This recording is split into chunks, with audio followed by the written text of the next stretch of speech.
As a local born person in Hong Kong, I think it's time for Hong Kong to ask our residents, say, what do you want to see as a person living in Hong Kong? What do you see in Hong Kong?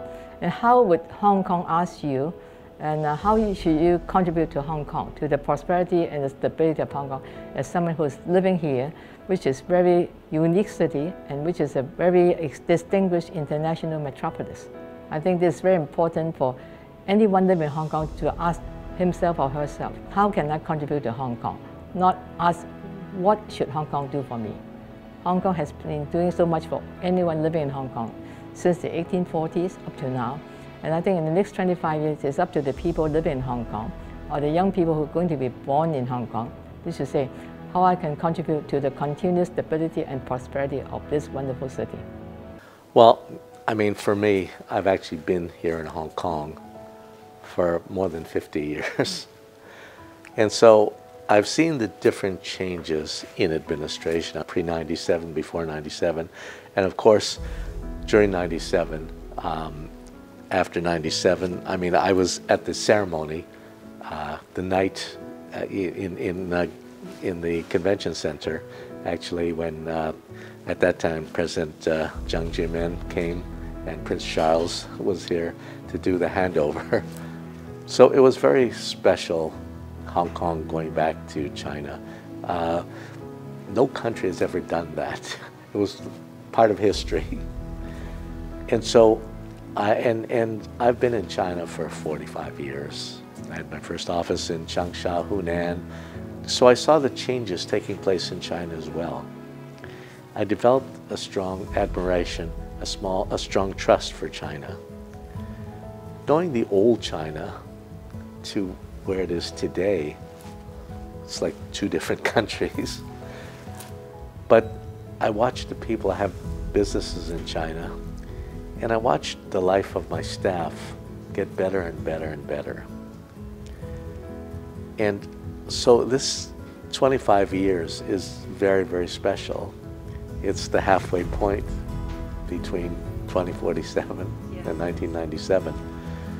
And I was actually invited last year to Beijing for the 100th anniversary of the birth of the Chinese Communist Party. And again, I was the only Western face there. It was a very, very special time. I developed a very strong love for China, and even in 2008, I changed my passport. I had a Canadian passport, and I became Chinese, and that's the only passport I have. Because in my heart, even though I'm white on the outside, I'm a yellow on the inside, I have a feeling I feel more Chinese than I do Western, but I understand both cultures. I keep seeing China get better and better. It's the fastest growing economy in the world. Hong Kong's strength is being part of China. Hong Kong is the super connector between the West and the East and the West. One country, two systems is something that pre-97 in the 80s, Deng Xiaoping came up with because people in Hong Kong were nervous. Oh my God, people never like change. Everywhere in the world, people at change, hard time to accept it. They like status quo. That's human nature. So obviously Deng Xiaoping came up with this one country, two systems, and this was never done anywhere in the world before. And so I believe that Hong Kong is the experiment, and that's why we have the ups and the downs and the good and the bad, because there was no playbook for it before, you know. But I think that one country, two systems has really made Hong Kong very, very, very strong. We're an international financial center, something that China must have for Hong Kong. They don't need, and I hear many stories all the time, oh, Hong Kong is losing its future is changing, you know. But China doesn't need another city of 7.5 million people to be a Chinese city.